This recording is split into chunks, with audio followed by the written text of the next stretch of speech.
আসসালামু আলাইকুম। একেবারে কম খরচে কিভাবে আপনারা ছাগলকে মোটাতাজা করবেন দ্রুত। ছাগলকে যদি আপনারা দ্রুত মোটাতাজা করতে চান কম খরচে, সেক্ষেত্রে অবশ্যই 50% কিংবা আপনার 45% পর্যন্ত দানাদার খাবার আপনাকে ভুট্টা রাখতে হবে। ভুট্টা খাওয়ানোর বেশ কিছু নিয়ম আছে। সবচেয়ে বেস্ট হচ্ছে আপনার ভুট্টা ফার্মেন্টেশন করা। আজকে আপনাদেরকে ভুট্টা কিভাবে ফার্মেন্টেশন করে সেটা শিখাবো ইনশাআল্লাহ। পাশাপাশি ভুট্টার বিকল্প হিসেবে কি খাওয়াতে পারেন সেটাও দেখাবো। আর আপনারা ভুট্টাকে ফার্মেন্টেশন না করে সিদ্ধ করে কিংবা আপনার ওই মেডিসিনের মাধ্যমে কিভাবে ছাগলকে খাওয়াবেন সবকিছু নিয়ে ইন টোটাল একটা ভিডিও হবে ইনশাআল্লাহ। যদি আপনারা দেখেন অবশ্যই এখান থেকে অনেক কিছু শিখতে পারবেন। আর যদি আপনারা এই মুহূর্তে ব্যস্ত হয়ে থাকেন সেক্ষেত্রে আমি আপনাদেরকে রেকমেন্ড করবো ভিডিওটা শেয়ার করে রাখুন আপনার প্রোফাইলের মধ্যে, পরবর্তী কোনো দিন হয়তো বা ফ্রি হলে দেখবেন। অনেকে রিকোয়েস্ট করছে আপনার ভুট্টা কিভাবে ফার্মেন্টেড করা সেটা একটু দেখিয়ে দিতে, সেজন্য একটু দেখিয়ে দিই সহজভাবে কিভাবে আপনারা ভুট্টাকে ফার্মেন্টেড করবেন। ভুট্টা ফার্মেন্টেড করার জন্য ফ্রেশ আপনার ভুট্টা নিতে হবে। যদিও বা আমারগুলো খুবই কাঁচরা এবং হচ্ছে আপনার 2 নম্বর ভুট্টা বলে চলে, আমাদের এদিকে আপনার ভুট্টা চাষ করে না, অনেক দূর থেকে আনি। ওরা যেরকমই দেয় সেরকম নিতে হয়। আপনারা চেষ্টা করবেন ভালো ভুট্টা।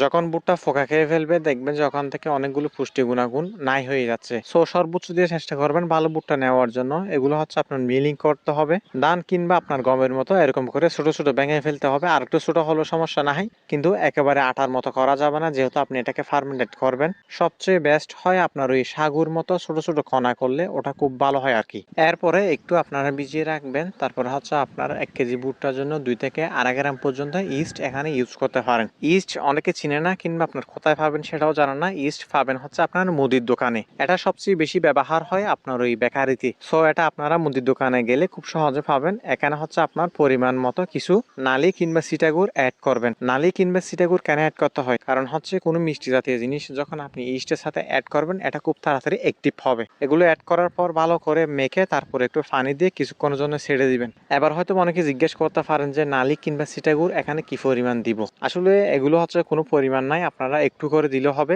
এটার বিকল্প হিসেবে মিষ্টি জাতীয় কোনো জিনিস দিলে হবে, যেমন আপনার ওই মিঠা আপনারা অ্যাড করতে পারেন যদি আপনার কাছে নালি কিংবা সিটাগুড় না থাকে।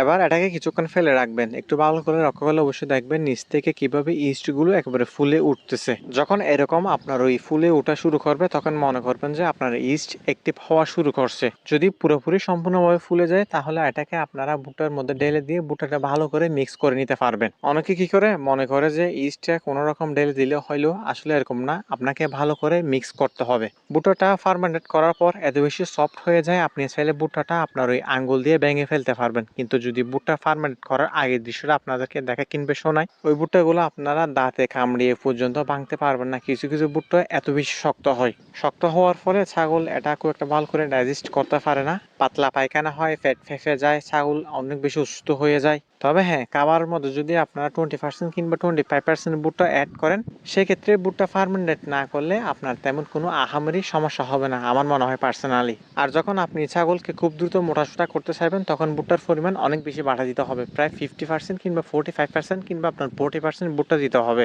তখন হবে কি ছাগলটা খুব দ্রুত আপনার ওয়েট গেইন করতে সক্ষম হবে। আপনারা দেখলে অবশ্যই বুঝতে পারবেন আমি এখানে আপনার ওই ইস্ট এবং নালিযুক্ত আপনার ওই পানিগুলো ভুট্টার মধ্যে কত সুন্দরভাবে মিক্স আপ করতেছি। মিক্স আপ করা অনেক বেশি গুরুত্বপূর্ণ, এই জায়গায় অন্তত আপনারা অবহেলাটা করিয়েন না, না হলে আমার মনে হয় আপনারা এখানে বেস্ট একটা রেজাল্ট পাবেন না। সবগুলো ভালোভাবে মিক্স আপ হয়ে গেলে এমন একটা জায়গার মধ্যে রাখতে হবে যেখানে আলো বাতাস মোটেই ঢুকতে পারবে না। যেমন আমি একটা বালতির মধ্যে রাখি, আপনার ছেলে বালতি কিংবা আপনার কাছে কোনো ড্রাম থাকলে যে কোনো স্থানে রাখতে পারবেন। ভুট্টাটা নর্মালি 10 থেকে 12 ঘন্টা পর্যন্ত এভাবে রাখতে হবে। তারপরে আপনার ভুট্টাটা সম্পূর্ণভাবে ফার্মেন্টেড হতে সক্ষম হবে। আমি এটাকে রাতে এভাবে রেখে দিব, তারপর হচ্ছে সকালে প্রায় 8টা-9টার দিকে ছাগলকে 2 ভাগে ভাগ করে খাওয়াবো, সকালে একবার বিকেলে একবার। 1 কেজি ভুট্টার মধ্যে রয়েছে প্রায় আপনার ওই 60 থেকে 70% পর্যন্ত ক্যালোরি, যেটা ছাগলকে মোটা তাজা প্লাস হচ্ছে আপনার ওজন বৃদ্ধি করতে সাহায্য করে। এবার আসেন ভুট্টা খাওয়ালে কিভাবে খরচ কমবে। যেহেতু ভুট্টা খাওয়ালে ছাগল খুব দ্রুত মোটা সোটা হয়, সেজন্য দানাদারের 40% কিংবা 50% করে আপনারা ভুট্টা ফার্মেন্টেড খাওয়ানোর চেষ্টা করবেন। এবার এখানে একটা কথা ক্লিয়ার রাখা খুব বেশি ভালো, আপনি যদি আপনার ছাগলকে আগে থেকে ভুট্টা খাওয়াতে অভ্যস্ত না হন সেক্ষেত্রে আমি আপনাদেরকে রেকমেন্ড করবো আপনারা 30% 35% দিয়ে শুরু করতে পারেন, আস্তে আস্তে এটাকে বৃদ্ধি করবেন। এটা খাওয়ালে যে খরচ কমবে এটাও অনেকটাই সঠিক, কারণ হচ্ছে 1 কেজি ভুট্টা 35 থেকে 36 টাকা দিয়ে আপনি অনায়াসে পাবেন।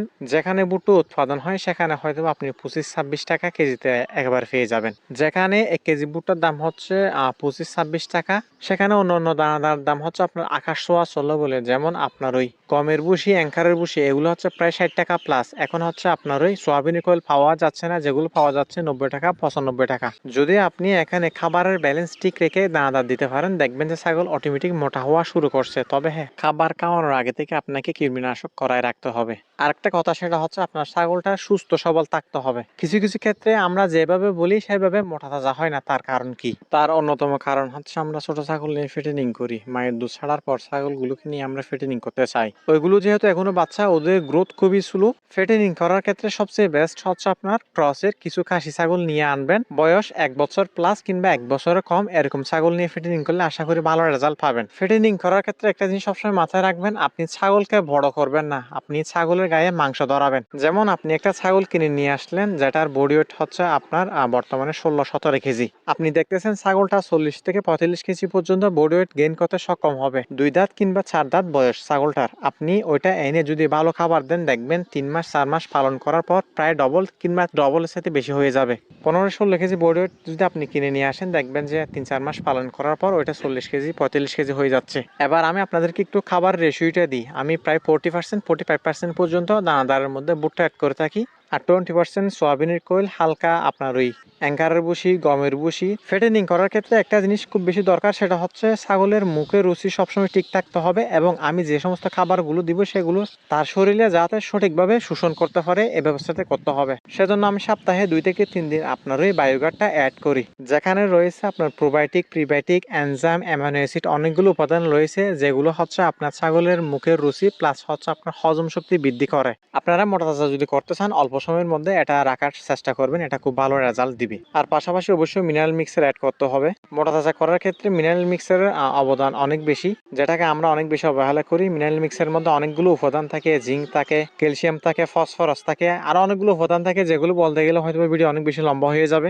মোটা তাজা করার ক্ষেত্রে 20% কাজ করা হচ্ছে আপনার মিনারেল মিক্সার। সো এটাকে অবহেলা কোনোভাবে করা যাবে না। সোশ্যাল মিডিয়ার মধ্যে কিছু কিছু জিনিস দেখলে খুবই খারাপ লাগে। অনেকে সাজেস্ট করতেছে, ইউটিউবাররা হচ্ছে আপনার মুরগির ফিট খাওয়ান ছাগলকে। অনেক প্রান্তিক খামারে আছে যারা না বুঝে ইউটিউবে দেখে এই সমস্ত খাবারগুলো দিবে। একটা সময় পর দেখবেন যে ছাগলটা অসুস্থ হয়ে যাচ্ছে। এরকমটা কেন হয় যদি আমি সংক্ষেপে বলি, মুরগির খাদ্যের মধ্যে রয়েছে এনপিএন, যেটা হচ্ছে আপনার ইউরিয়া নন প্রোটিন নাইট্রোজেন, যেটা আপনার অতিরিক্ত খাওয়ালে আপনার ফুড পয়জনিং এর অনেক বেশি চান্স রয়েছে। দ্বিতীয় নম্বর হচ্ছে আপনার এখানে প্রচুর পরিমাণ অ্যান্টিবায়োটিক ইউজ করা হয়। আপনার ছাগল যদি অসুস্থ হয় তাহলে সুস্থ হওয়ার চান্স অনেক বেশি কমে যায়। যেহেতু অ্যান্টিবায়োটিক প্রতিনিয়ত আপনি ছাগলকে খাওয়াবেন, ওই অ্যান্টিবায়োটিকটা হচ্ছে আপনার ছাগলের গায়ের সাথে অ্যাডজাস্ট হয়ে যাবে। ছাগল যদি কোনোদিন অসুস্থ হয়, নর্মাল ঔষধ তো কাজ করবে না, প্লাস যদি আপনি অ্যান্টিবায়োটিক প্রয়োগ করেন তখন দেখবেন যে অ্যান্টিবায়োটিকটা যেহেতু আপনার ছাগলের গায়ের মধ্যে অ্যাডজাস্ট হয়ে গেছে, ওটাও কাজ আর করবে না। সো ছাগলটা মরে যাওয়ার অনেক বেশি চান্স রয়েছে। আরেকটা কথা, এটা হচ্ছে আপনার প্রচুর পরিমাণ সাপ্লিমেন্ট থাকে, 10 থেকে 20 প্রকার আপনার এখানে সাপ্লিমেন্ট থাকে, যেগুলো হচ্ছে আপনার ছাগলের কোনো দরকার নাই। সো আশা করি সংক্ষেপে আপনাদেরকে বিষয়টা বোঝাতে আমি সক্ষম হয়েছি। ছাগল মোটা তাজা করার ক্ষেত্রে বলিও মুরগির ফিট খাওয়াবেন না, না হয় আপনাকে এটা অনেক পরিস্থিতির সম্মুখীন হতে হবে। সবাই ভালো থাকবেন, সুস্থ থাকবেন। আসসালামু আলাইকুম।